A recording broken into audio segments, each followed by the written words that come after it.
Bismillahirrahmanirrahim. Assalamualaikum warahmatullahi wabarakatuh. Puji syukur marilah kita panjatkan kepada Allah Subhanahu wa taala atas rahmat berupa kesehatan sehingga kita bisa berkumpul di sini. Tak lupa juga sholawat serta salam semoga tetap tercurahkan kepada junjungan kita Nabi Muhammad SAW. Pada hari ini saya Grazila Karisma Autori sebagai moderator yang akan memandu kegiatan diskusi kita kali ini. Sebelum itu, perkenankan saya memperkenalkan 3 teman saya,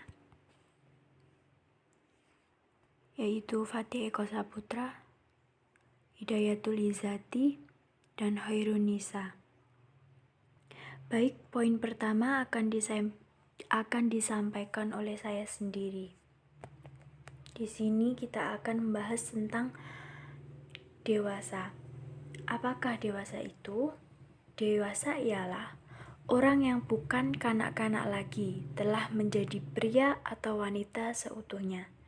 Setelah mengalami masa kanak-kanak dan remaja yang panjang, seorang individu akan mengalami masa di mana ia telah menyelesaikan pertumbuhannya. Masa dewasa dimulai dari usia 18 tahun hingga umur 40 tahun dan biasanya ditandai dengan selesai organ kelamin anak yang telah berkembang dan mampu berproduksi. Dalam masa kedewasaan, dengan berakhirnya masa adolensia, orang muda pada masa kedewasaan, bahwa ciri utama dari ciri adolensia ialah 1. Mampu mengaitkan realitas dunia luar yang objektif dengan akunya, kehidupan jiwanya, dan mampu mengendalikan dorongan-dorongan dari dalam atau diarahkan pada tujuan yang berarti. Ciri-ciri adolensia masih banyak, melekat dalam fase kedewasaan. Kedewasaan itu dapat diartikan sebagai suatu pertanggungjawaban penuh terhadap diri sendiri, bertanggung jawab atas nasib sendiri dan pembentukan diri sendiri. Dalam dinamika kedewasaan itu termuat A. Tugas membuat rencana hidup, B. Membuat penggarisan tujuan final yang dikaitkan dengan prinsip-prinsip dan norma-norma etis tertentu. Baik, poin selanjutnya akan disampaikan oleh Fatih Eko Saputra. Melanjutkan presentasi dari Mbak Grazila selaku moderator. Untuk poin yang ke B yaitu perkembangan fisik pada masa dewasa. Banyak perubahan fungsi saraf otak pada masa dewasa seperti berikut ini. Yang kolom pertama yaitu daya ingat atau memori. Dijelaskan penurunan kemampuan mengingat pada lansia semakin lama akan semakin menurun. Kecepatan dalam mengingat suatu kejadian sangat lambat. Hal demikian setara dengan penyakit tua yang disebut pikun. Dan kolom kedua yaitu indera penglihatan mata. Penurunan penglihatan akan semakin dirasakan pada masa lansia. Bahkan pada masa sebelum lansia atau masa dewasa, tidak sedikit dari seorang mengalami rabun jauh ataupun rabun dekat. Dan yang poin ketiga yaitu indera pendengar atau telinga. Di mana dewasa akhir ini seorang akan kehilangan kemampuan mendengar suatu ucapan atau bunyi dengan jelas karena di masa ini penurunan pertumbuhan saraf dan organ basal penurunannya tersebut mengakibatkan matinya rumah siput yang terletak di dalam telinga. Dan poin yang keempat, indera peraba. Berkurangnya kepekaan yang diperoleh oleh kulit pada masa lansia karena perubahan yang dialami seorang lansia, kulit menjadi semakin kasar dan mengkerut sehingga seorang lansia sulit membedakan benda yang ia pegang. Dan presentasi yang bisa saya sampaikan mudah-mudahan bisa bermanfaat kepada teman-teman sekalian dan akan dilanjutkan oleh rekan-rekan saya. Terima kasih. Yang kelima, perubahan daerah kepala yang terlihat seperti rambut yang mulai memutih, rambut mulai menipis, pipi yang hilang atau bisa disebut dengan kempong, gigi mulai tanggal satu persatu sehingga akan menjadi ompong, kerutan yang tidak bisa disembunyikan pada kulit wajah yang mengalami kekeringan, dan banyak tumbuh tahi lalat pada bagian kepala. Perubahan pada tubuh seperti perubahan pada bahu yang dulunya tegak akan berubah menjadi membungkuk. Tubuh yang dulunya gagah akan berubah menjadi lemas dan tidak membawa beban yang berat. Berat badan bertambah karena adanya penumpukan lemak pada bagian perut dan paha.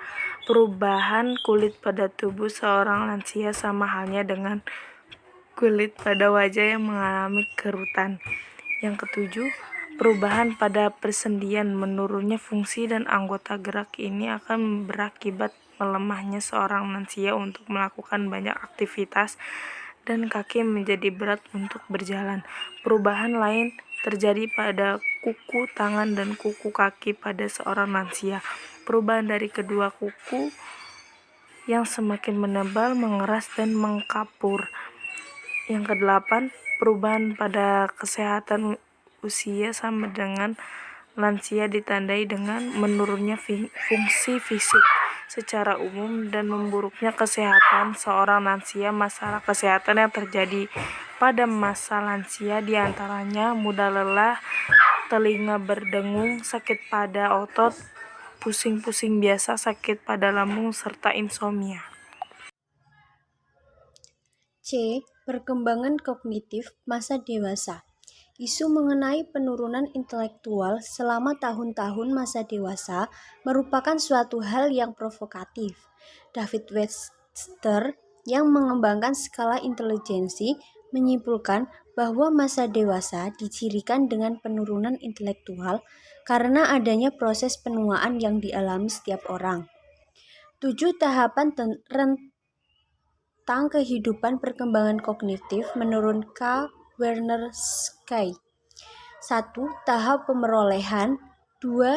Tahap pencapaian. 3. Tahap tanggung jawab. 4. Tahap eksekutif. 5. Tahap reorganisasional. 6. Tahap reintegrasi. Dan 7. Tahap penciptaan warisan. Baik, kesimpulan dari presentasi kami yaitu perkembangan fisik pada masa dewasa awal berada di puncak kesehatan, kekuatan, energi, dan daya tahan, serta di puncak fungsi sensori dan motorik. Masa dewasa tengah, baik pria maupun wanita, selalu terdapat ketakutan di mana penampilannya pada masa ini akan menghambat kemampuannya untuk mempertahankan pasangan mereka atau mengurangi daya tarik lawan jenis. Masa dewasa akhir atau usia lanjut membawa penurunan fisik yang lebih besar dibandingkan dengan periode-periode usia sebelumnya. Perkembangan kognitif pada masa dewasa awal terjadi peralihan dari pendalaman informasi dan keterampilan apa yang perlu saya tahu ke integrasi praktis pengetahuan dan keterampilan. Bagaimana menerapkan apa yang saya tahu sehingga pencarian makna dan tujuan mengapa saya harus tahu. Pada masa dewasa tengah berkembang intelektual dewasa sudah mencapai titik yang sama dengan perkembangan tahap sebelumnya. Tahap pemula. Pada masa dewasa akhir pada umumnya orang percaya bahwa proses belajar, memori, dan inteligensi mengalami kemerosotan bersamaan dengan terus bertambahnya usia. Demikian presentasi dari kelompok kami. Apabila ada kurang lebihnya kami mohon maaf yang sebesarnya. Akhiron, wassalamualaikum warahmatullahi wabarakatuh.